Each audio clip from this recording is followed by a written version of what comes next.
ini tempat untuk dapat kekayaan dengan tambahan secara cepat. Trading atau berdagang di instrumen keuangan seperti forex, saham, dan kripto ini cocok untuk siapa? Gimana caranya mendapatkan metode yang terbaik? Dalam artian menguntungkan dan bisa diulang terus-menerus.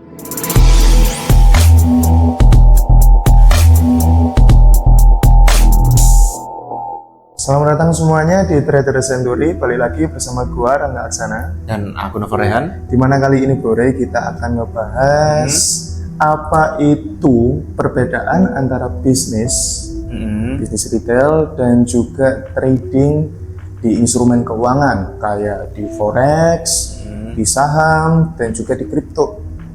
Persamaan dan perbedaannya apa sih sebenarnya? Tapi di sini juga gue akan buat 3 segmen pertanyaan. Yang pertama, trading di instrumen keuangan atau berdagang di instrumen keuangan seperti saham, forex, dan kripto dengan trading atau berdagang seperti bisnis retail pada umumnya, kayak buka gerai makanan, buka warung, jualan frozen food atau baju.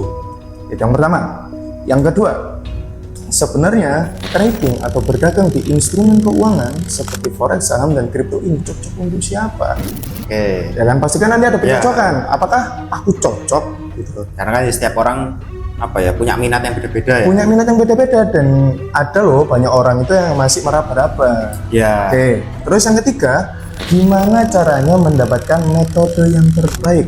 Dalam artian menguntungkan dan bisa diulang terus-menerus. Dan semua pembisnis pun tahu kalau misalkan untung bisa diulang, itu baru bisnis. Benar. Oke, jadi kita langsung aja menjawab. Yang pertama, apa perbedaan antara berdagang di instrumen keuangan dan berdagang ala bisnis retail pada umumnya? Oke. Sebenarnya untuk di trading instrumen keuangan, entah itu saham, entah itu forex, entah itu komoditi, bedanya tempat kita jalan untuk bisnis ini. Misal nih kita retail ya. Kita retail kan perlu barang fisiknya kan. Ya. Kita perlu produk fisiknya untuk kita ngerasa kalau memang kita bisnis ini. Sedangkan kalau di instrumen keuangan, yaitu bisa dibilang produknya digital nanti. Saham contohnya. Saham contohnya, hanya kita cuma bisa ngelihat, oh kita beli berapa lot, oh itu sekedar nominal gitu kan, oh kita nominalnya kita punya berapa lot, walaupun memang secara backgroundnya ada secara mungkin persentase dan lain-lain di kepemilikan saham itu sendiri gitu kan.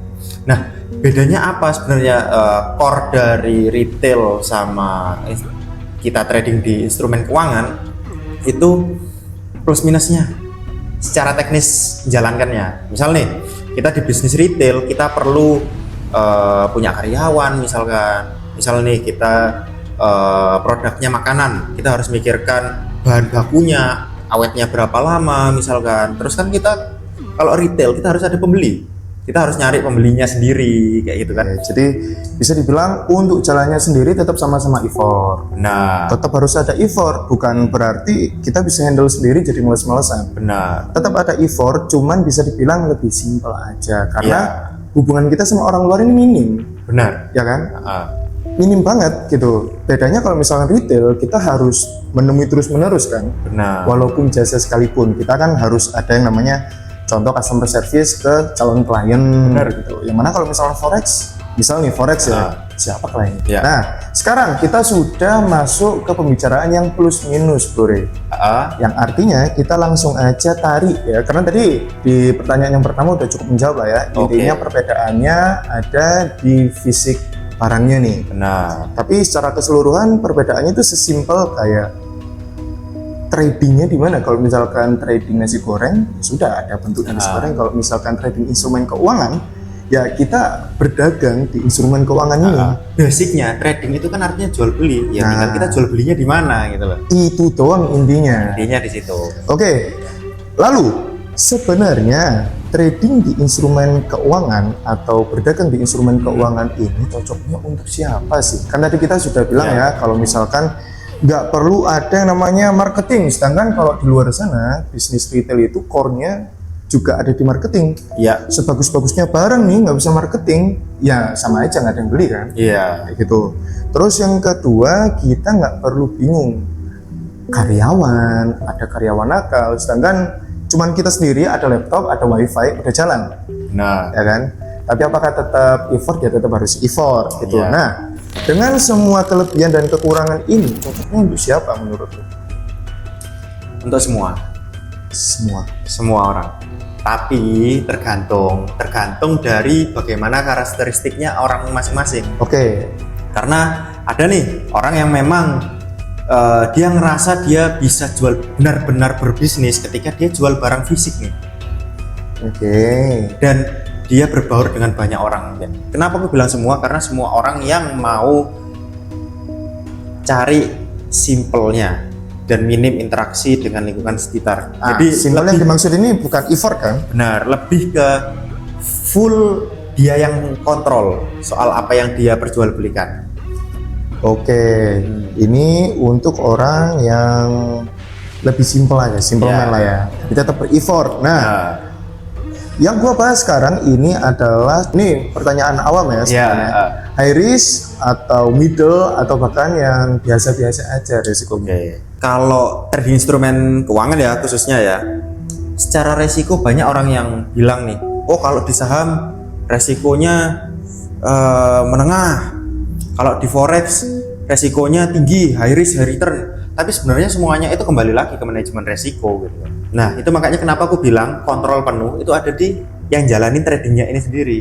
Bukan karena instrumen ini resikonya jadi besar, bukan. Tapi tergantung dari kita gimana caranya ngatur resikonya itu. Misal kita pengennya yang kecil, kita atur sekecil mungkin gitu. Itu artinya semuanya orang ini bisa aja masuk.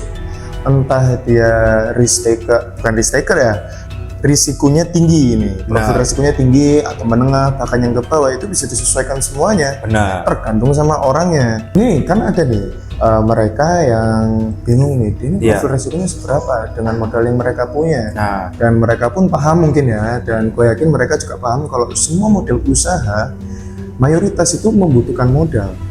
iya. Kan? Jadi kalau memang kamu orang yang suka yang simple dan suka yang untuk jangka panjang, di sisi lain kamu juga orang yang tipenya aku kurang ada ilmu untuk marketing nih, untuk sales, aku sudah banyak kesibukan gitu, ini cocok banget gitu loh, nggak perlu langsung masuk, belajar aja dulu.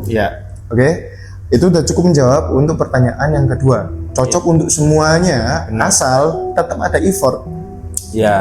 Apapun bisnisnya, apapun temanya, di instrumen manapun itu akan selalu ada yang namanya effort. Pastinya. Hanya orang goblok yang beranggapan bahwa forex ini cepet kaya tanpa effort. Putik. Goblok gitu. Ya, kebanyakan orang juga nganggapnya begitu bro ya. Di instrumen keuangan ini, karena nggak cuman di kripto, nggak cuman di forex, di saham juga mereka sama. Orang bodohnya ini tetap banyak gitu. Orang beranggapan ketika kita bisnis ya trading terkhusus di instrumen keuangan, mereka beranggapan ini tempat untuk dapat kekayaan dengan tambahan secara cepat. Nah, secara cepat. Kami setuju bahwa instrumen keuangan ini bisa memultiply uang kamu, ya kan? Namanya juga tapi bisnis. anggaplah sebagai bisnis. Jadi kali ini kita langsung menjawab pertanyaan ketiga Bure. Gimana? Yaitu gimana caranya mendapatkan cara terbaik. Dalam artian cara terbaik ini, semua pembisnis pun tahu ya, cara terbaik dalam mendapatkan uang itu adalah yang efektif ya, atau yang untung dan bisa diulang. Karena kalau untung nggak bisa diulang ya gimana gitu, nggak bisa untuk jangka panjang. Supaya jangka panjang pun kita bisa scale up seiring berjalannya waktu. Bisa gitu, scale up, bisa upgrade karena diulang-ulang terus. Nah itu gimana tuh? Contoh nih kayak kita bisnis retail ya, kita harus pahami dulu produk yang kita mau dagangkan itu apa. Setelah kita tahu knowledge dari produknya, contoh kalau di instrumen keuangan itu misal kita mau di saham, maunya beli saham apa, kita harus tahu juga kan, kita harus tahu direkturnya, kita harus tahu laporan keuangannya dan lain sebagainya. Dari situ kita punya plan. Dari plan ini yang membuat kita oke, aku mau masuk di mana. Bahkan ketika rugi pun aku harus keluar di mana supaya uangku bisa tetap muter. Karena intinya bisnis kan muter uang kan. uang itu harus tetap muter. Kalau stuck ya nggak bakal jalan bisnisnya.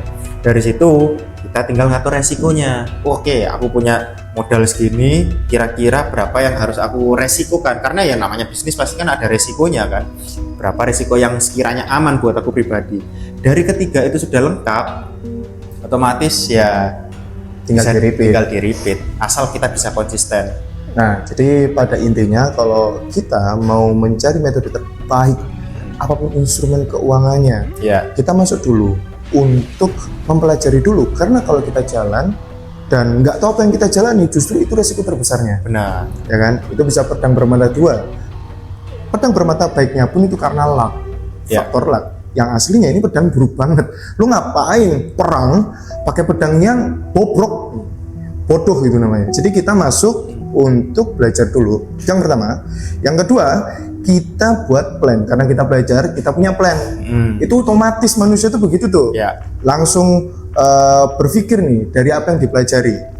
Setelah itu kita aksikan, karena dari plan ini sudah mencakup entry, TP, SL, itu udah wajib banget kalau di instrumen keuangan. Ya. Jadi kalau kita mau berbisnis di instrumen keuangan, yang pertama kita masuk dulu belajar, yang kedua plan, yang ketiga diaksikan, repeat. Dan semua ini tetap butuh effort, hanya saja lebih simple. Dan kita nggak membutuhkan banyak sekali interaksi ke pihak-pihak yang lain. Ya. Itu bedanya. Jadi pada intinya, pertanyaan pertama tadi, apa bedanya?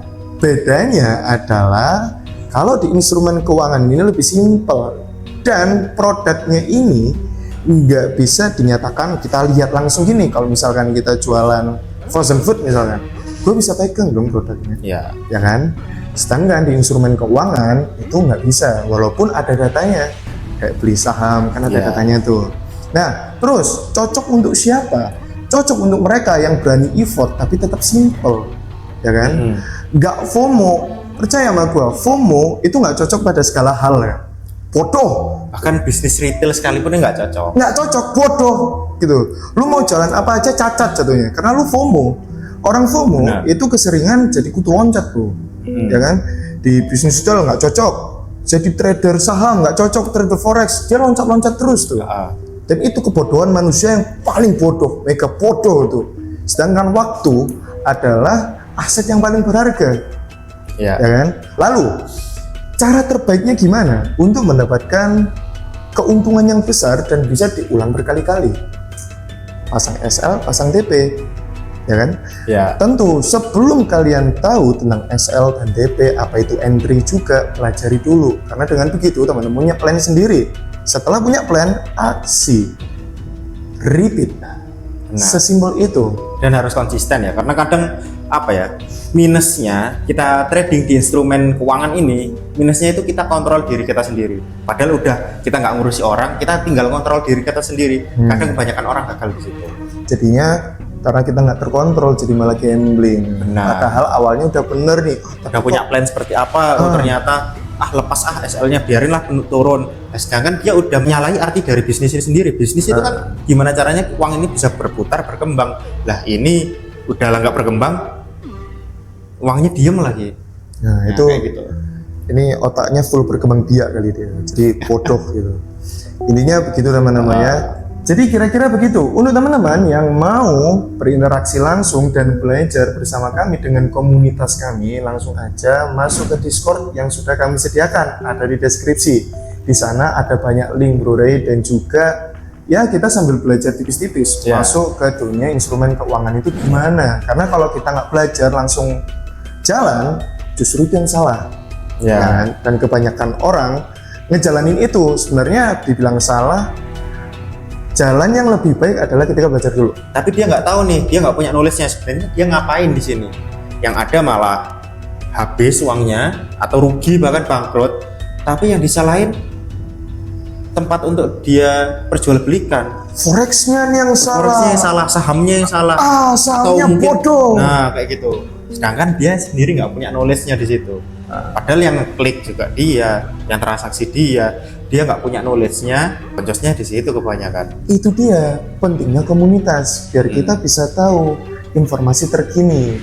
Ya, jadi sudah kami sediakan linknya di bawah untuk komunitas Discord kami, dan untuk teman-teman juga langsung cek ya kalau memang mau belajar biar nggak salah jalan. Ya. Tahu dulu jalannya dan dijalani, itu lebih nikmat, lebih enak.